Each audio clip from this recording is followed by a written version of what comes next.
আর কি, ছেলের মতো শ্বশুরের আব্বাই বলে। দুই বন্ধু যাচ্ছে, যাতে যাতে বলছে যে দোস্ত তুই নামাজ পড়তে চল আমার সঙ্গে, তোর আমি জিনিস খাবো। তখন নামাজ পড়তে গেছে, মসজিদে নামাজ পড়ে বের হয়েছে, হওয়ার পর বলতেছে দোস্ত নামাজ তো পড়লাম, তাহলে আমার জিনিস খাওয়া। বন্ধু বলতেছে দোস্ত নামাজ পড়ছি তো ওর উপকার হয়েছে, আমি তোর জিনিস খাবো কেন? দোস্ত বলতেছে করছে ওই জন্যই তো উজু করিনি। একটা গরুর 1 কেজি করে দুধ হয়,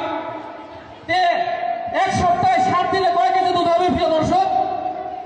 7 কেজি না। এখন গরুওয়ালা বলতেছে যে 7 কেজি না 6 কেজি হবে।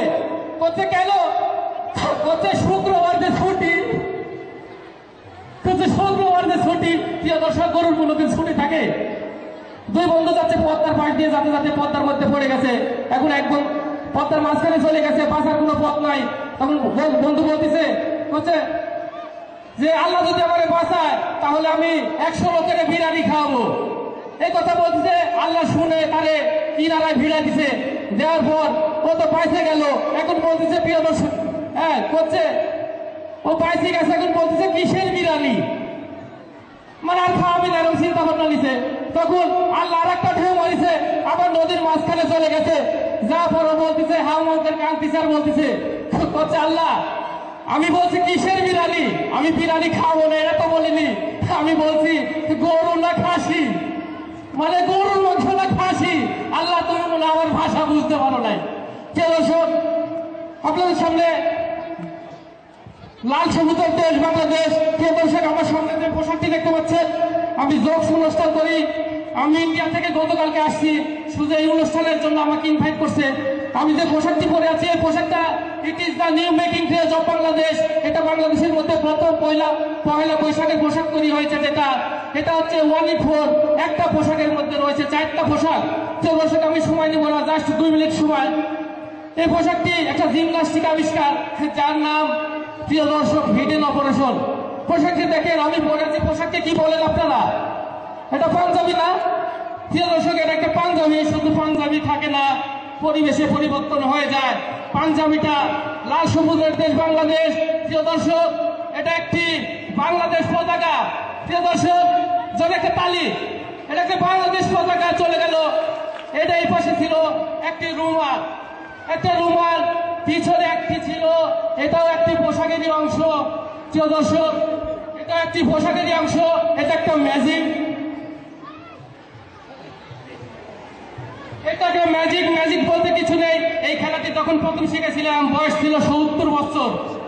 তবে আমার না, আমার বাবার সৌভাগ্য। প্রিয় দর্শক, এটাকে ম্যাজিক ম্যাজিক বলতে কিছু নেই। Magic is the hand technique and it's eyes clever. Magic হচ্ছে হাতের কায়দা, চোখের চালাকি। প্রিয় দর্শক, এর মধ্যে আছে পানি। পানিটা আমি এভাবে পাঞ্জাবি একটা অংশ দিয়ে ঢেকে দিলাম, পয়লা বৈশাখ সবাইকে শরবত তৈরি করে খাওয়ানোর জন্য। প্রিয় দর্শক, পানিটা আমি ছেড়ে দিলাম। পানি কি প্রিয় দর্শকের মধ্যে ছিল?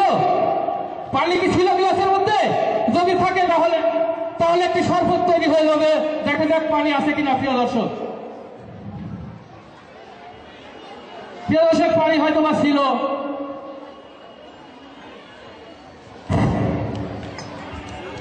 পোশাকটি একটি জিমন্যাস্টিক আবিষ্কার। প্রথমে বলেছি, আমি পয়লা বৈশাখ থেকে বাসায় চলে গেলাম, আমার গায়ে একটি শার্ট পরে আছি, আমি একটা শার্ট পাঞ্জাবি চলে গেল। শার্টটা খুলে আমি বাসায় গেলাম, পয়লা বৈশাখ শেষ, আমি হাত ধুয়ে নিব, হাতাটা খুলে নিচ্ছি। হাতাটা খুলে নিলাম, তারপরে আমি ফুল শার্টটা খুলে একটি হাফ শার্ট ইউজ করতেছি, কারণ ফুল শার্টটা খুলে নি, গরমের দিন। প্রিয় দর্শক, আজকে তো গরম না। এখন আমি হঠাৎ বাসায় চলে গেলাম। এখন আমার এক বন্ধু বলছে, দোস্ত আজকে মাঠে ক্রিকেট খেলা আছে, তোমার তো যাওয়া লাগবে। আমি বললাম আমার তো সময় শর্ট, তাহলে আমি একটা জার্সি তৈরি করে নিই। প্রিয় দর্শক, আমি একটা জার্সি তৈরি করে নিলাম, একটা জার্সি।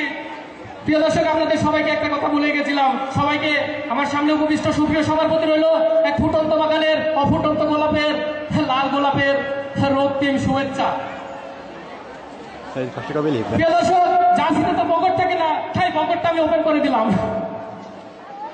প্রিয় দর্শক, যদি ভালো লাগে তাহলে একটু করতালি, কিন্তু তালির কোনো শব্দ হবে না। আজকে যত বিচিত্র অনুষ্ঠান, তাই বিচিত্র ধরনের আপনাদের সামনে এই মঞ্চে আমি উপস্থিত হয়েছি। এটা একটা জার্সি, আমার খেলা শেষ হয়ে গেল, বাসায় চলে আসবো, তাই জার্সিটা বাসায় খুলে রাখবো, তাই আমি কলারটা খুলে দিলাম। প্রিয় দর্শক, কলার তো জার্সিতে কলার থাকে না।